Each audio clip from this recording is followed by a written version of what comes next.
बिस्मिल्लाहिर्रहमानिर्रहीम। बरतानिया में बलवाई फसादात करते हैं, लेकिन चंद दिनों के अंदर हम देखते हैं कि निज़ाम इंसाफ हरकत में आता है, मंजिल मकसूद तक पहुंचते हैं, यानी कि जेल की हवा खाने के लिए सज़ा के हकदार ठहरते हैं। लेकिन पाकिस्तान के अंदर 9 मई को 1 साल से ज़्यादा अरसा गुजर चुका है, लेकिन 9 मई के हवाले से हम देखते हैं कि अदालतों में उस तरह की पेशरफ्त मौजूद नहीं कि जो किसी मुजरिम को या मुलजिम को बरी या सज़ा का हकदार ठहरा सके। सूरत हाल ये है कि KPK के अंदर हुकूमत ने मुतालबा किया, हुकूमत ने दरख्वास्त मूव की कि जिसके अंदर उसने अदालत को कहा, पेशावर हाई कोर्ट को कहा कि आप एक जुडिशल कमीशन बनाएं, तहकीकात करें 9 मई के वाक़यात की। लेकिन तकनीकी बुनियादों पे हम देखते हैं कि वो दरख्वास्त खारिज हो गई, जुडिशल कमीशन नहीं बन सका। अब पाकिस्तान तहरीक इंसाफ के पास रास्ता क्या है? क्या तहरीक इंसाफ वाकई तहकीकात चाहती थी या सिर्फ खानाबुरी के लिए दरख्वास्त कानूनी मामलात को देखे बगैर मूव की गई थी? इसका भी जायजा लेंगे।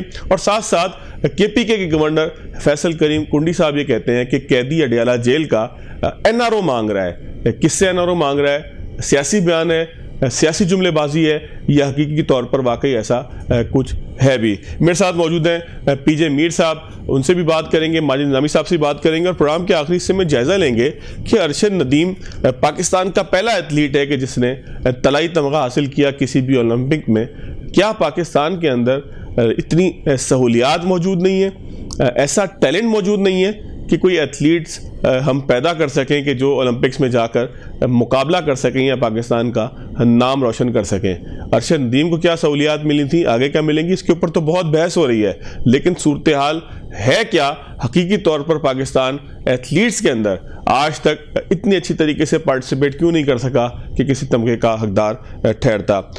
PJ मीर साहब सर आपका भी शुक्रिया, माजिद निज़ामी साहब सर आपका भी शुक्रिया। मीर साहब आपसे शुरू करते हैं, ज़रा सर फरमाइएगा, जुडिशल कमीशन बनवाना चाहती थी पाकिस्तान तहरीक इंसाफ, दरख्वास्त रद्द हो गई है, हकीकत में चाहती थी कि जुडिशल काउंसिल बन जाए, टाइम गुजारना था, मामला क्या है सर? देखिए, अगर तो आपको इंसाफ चाहिए तो आपको प्रोसिक्यूशन को भी सुनना है और आपको डिफेंस को भी सुनना है, क्योंकि ये कितने 9 मई क्या आज क्या आ गया आप मुझे बता दो, nearly an year और अभी तक इसका कोई डिसीजन नहीं हुआ। आप कुछ ना कुछ तो बनाओ ना भाई, कुछ ना कुछ तो कमीशन बनाओ या इंक्वायरी कराओ या एक फोरेंसिक इंक्वायरी कराएं कि उस दिन हुआ क्या है, क्यों हुआ है, कैसे हुआ है, लोग इधर कैंटोनमेंट के अंदर कैसे अंदर आ गए, यहाँ तो चिड़ी भी अंदर नहीं आती है, आप मुझे बताएं कैसे आ गए। सो इसकी इन्वेस्टिगेशन हमें चाहिए ताकि इन फ्यूचर इस तरह की हरकत ना हो किसी की तरफ से भी। सो ये एक बहुत जरूरी है। अगर ये कहते हैं हम नहीं बना सकते तो अपने कोर्ट्स बंद करके चले जाएं कहीं और, अफगानिस्तान चले जाएं ये लोग। और भाई बात सुनो, तुम्हारा काम है जस्टिस देना। How can you deny justice? अगर कोई भी मांग रहा है, वेदर प्रोसिक्यूशन मांग रही है और वेदर डिफेंस मांग रही है, your job is to impart justice. अगर आप नहीं करोगे तो फिर इसी तरह आपका जितने भी ये काम है कोर्ट्स का, आपको पता ही है पाकिस्तान में 70 साल 76-77 ईयर्स ओल्ड केसेस अभी तक पेंडिंग है कोर्ट्स के अंदर। तो ये वो डिसाइड नहीं कर सके और इसको भी आगे लिंगर कर देंगे। लेकिन सर पेशावर हाई कोर्ट सूबाई हुकूमत की जिम्मेदारी थी। पेशावर तो सिर्फ एक मुल्क का हिस्सा है ना, या KPK तो मुल्क का एक हिस्सा है। पूरे मुल्क में 9 मई के वाक़यात हुए, कराची से लेकर खैबर तक, मियांवाली से लेकर जो है वो दीगर शहरों तक, फैसलाबाद तक और हर शहर में। तो क्या वफाकी हुकूमत को नहीं चाहिए कि इसके ऊपर कोई कमीशन बनाकर वो भी जो है वो एक दफ़ा क्लियर कर दे कि भाई आपने गलती की थी, नहीं की थी, केसेस अपनी जगह चलते रहें जो लोगों के ऊपर है, लेकिन कम से कम मजमूई तौर पर वाकई की तहकीकात ना हो जाए? बिल्कुल सही कह रहे हैं आप, इस तरह होना चाहिए। ये फेडरल गवर्नमेंट का एक मेरा ख्याल है उसका एक इनिशिएटिव होना चाहिए कि अगर ये कहीं गलत हुआ है, सही हुआ है, जो भी हुआ है, आप एक कमीशन बना दो, उसके अंदर वो हो जाएगा, खत्म हो जाएगी बात। अब आप देखो टेलीविजन पे किस किस्म की डिबेट्स हो रही हैं। वो एक पार्टी है वो कहती है इन्होंने ये कर दिया, ये कहते हैं उन्होंने ये कर दिया। ये हमारी एक नेशनल। लेकिन सर पाकिस्तान तहरीक इंसाफ का भी कोई बहुत करते रहेंगे, मजबूत किस्म का मुतालबा नहीं है इस हवाले से कि कोई कमीशन बनवाया जाए। उन्होंने ठीक है एक फीकी सी एक दरखास्त तो मूव की, लेकिन वफाकी सतह पे उनका कोई मुतालबा नहीं है बहुत शिद्दत के साथ जिस तरह वो बाकी मुतालबात करते हैं। नहीं फवाद, आप किस शिद्दत की बात कर रहे हैं? क्या ये जाके धाड़े मारे, चीखे मारे, गालियां दें, प्रोटेस्ट करें? भाई आपने एक लिख के दे दिया, खत्म होगी बात। कोर्ट्स के अंदर तो हमने कोई दंगल फसाद तो नहीं करना ना। वो एक लेटर ही जाएगा, no matter what the letter is, उस लेटर की उतनी अहमियत होगी जो कि शायद कोर्ट रूम के बाहर जो हमने ड्रामे देखे हैं या जलसों के अंदर हमने ड्रामे देखे, वो बाहर के ड्रामे। कोर्ट्स के अंदर आपको कोई ऐसी चीज नहीं है आपको करने की, आपने फैक्ट्स एंड फिगर्स डाल के कोर्ट को प्रेजेंट करना है, and that's the end of it. और कोर्ट्स उसका ये लेते हैं। उन्होंने कोर्ट से लिया नहीं, ये कई चीजों का सो मोटो ये कहां से लेते हैं? तो द क्वेश्चन इज कि they have to implement whatever is presented in front of them. अगर ये नहीं करेंगे तो फिर वो आप वाली बात है, दोबारा ये सवाल आ जाएगा, किसी और प्रोग्राम में आ जाएगा, और हम इसी पे वो कहते हैं रगड़े खाते रहेंगे सारे, डिफेंस, प्रोसिक्यूशन, जूरी, हर बंदा इस पे करता रहेगा। We have to be focused. बाहर के मुल्कों में इस तरह नहीं होता है, फोकस रहो। अब देखो ना, वो जो राइट्स हुए थे, उन्होंने इमीडिएटली लंदन के अंदर उनको फैसला कर दिया, उसको अंदर कर दिया, 3-3 साल जो भी राइटर्स थे। That is how it has to be done, not lingering on का ये टाइम नहीं है। अब फास्ट फैसले करें, डिसीजन लें, और अवाम सब्र करेगी। बिल्कुल ठीक है, बिल्कुल ठीक है। निजामी साहब, आप क्या कहते हैं? जिसमें मीर साहब ये कह रहे हैं कि तहरीक इंसाफ का मुतालबा बिल्कुल दुरुस्त है, तो अब ऑप्शंस क्या बचे हैं? क्या तहरीक इंसाफ वाकई सीरियस थी कमीशन बनवाने के लिए? क्या उनको नहीं पता था कि इसमें कानूनी मामलात भी आएंगे जब कोर्ट की तरफ ये केस जाएगा? क्योंकि कोर्ट ने तो इसमें कानूनी एक नुक्ता दिया है इसकी अपील को रिजेक्ट करने में, लेकिन कोई कमीशन तो बहरहाल बनना चाहिए था। ठीक है, वफाक में उन्होंने उस तरह से मुतालबा नहीं किया। कैसे सर इसको पूरे मामले को देखते हैं, खासतौर पर बरतानिया की जो मिसाल है उसको सामने रखते हुए? वहाँ पर भी तो बड़ी तेजी के साथ इंसाफ हुआ है। जी बहुत शुक्रिया। ये एक संजीदा बहस इसलिए भी है कि इसके अंदर रियासत और उसके इदारे इन्वॉल्व हैं, तो मेरे ख्याल में इसमें 2 से 3 निकात बहुत इंपॉर्टेंट है। हुकूमत या रियासत इस चीज के बारे में क्लियर है, इसीलिए वो जुडिशियल कमीशन की तरफ नहीं जाते कि ये एक ओपन एंड शट केस है। उसकी रीजन वो ये देते हैं कि ज़मान पार्क के अंदर उससे पहले पीटीआई के वर्कर्स को चार्ज किया गया, वो बिल्कुल एक्टिव थे ज़मान पार्क के अंदर, उन्होंने रेंजर्स के साथ, पुलिस के साथ लड़ाइयां की, वहां पे कई उनके लड़ाई मार कुटाई के वाकयात हुए। तो इसको वो आइसोलेशन में नहीं देखते, वो कहते हैं ये एक बिल्डअप था जिसका एंड फिर 9 मई को हुआ। तो इस वजह से वफाकी हुकूमत कमीशन की जानिब जाती नजर नहीं आती।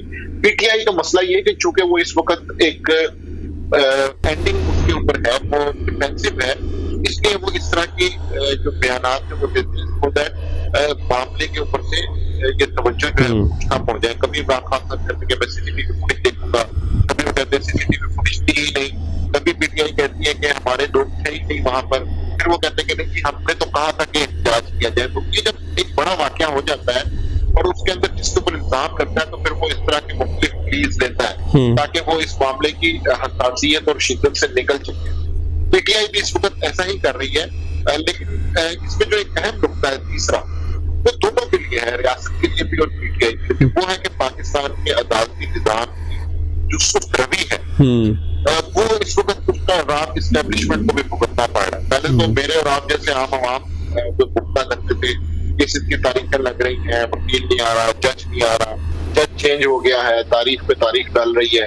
अब जब प्रोसिक्यूशन में हुकूमत को ये सारा कुछ सबूत के साथ बताना पड़ रहा है, उन्हें ये समझ आ रही है कि इस अदालत के निजाम में क्या क्या मसाइल है। हम अभी बात कर रहे थे कि 1 साल से ज्यादा का अरसा गुजर चुका है, तो सजाएं क्यों नहीं हुई, वो प्रोसेस इतना स्लो क्यों है। ये वो जो स्टेट का फंक्शन है, यहाँ पे स्टेट बिल्कुल नाकाम है, जिसकी वजह से उन्हें आज खुद भी नुकसान हो रहा है। और जब आप बरतानिया की बात करते हैं, उसके अदालती निजाम को हम आइसोलेशन में नहीं देख सकते। उनके सिस्टम में इस चीज को इंश्योर किया है कि कोई भी वाकया हो, उसका किसी भी जमात से ताल्लुक हो, उसको स्विफ्टली वो करते हैं। हमारे यहाँ पे अदालत में ले जाने का मतलब ही ये होता है कि आप इसके ऊपर डेट्स आएंगी, इसके ऊपर सुस्त रवि होगी, और जो मामला हल ना करना हो उसके ऊपर हम कमीशन बना देते हैं। तो हमारी बेसिक डेफिनेशन जो है वो कई हवालों से खराब है, जिसकी वजह से फिर एंड के ऊपर हुकूमत को और अपोजिशन को मुश्किल का सामना होगा। बिल्कुल ठीक है। मीर साहब, आप क्या समझते हैं कि पीटीआई के पास अब रास्ता क्या है? तहकीकात किस तरीके से वो करवा सकती है? क्या उसको वफाकी सतह पर एहतजाज करना होगा? क्या कर सकती है तहरीक इंसाफ के सारे मामले की तहकीकात हो सके? देखें जी, एहतजाज से कोई आपको रिजल्ट नहीं मिलेगा। अगर तो कोई पार्टी हो और वो समझती है कि वो एहतजाज करेगी आके बाहर और all of a sudden decision change हो जाएंगे, इस तरह नहीं होगा।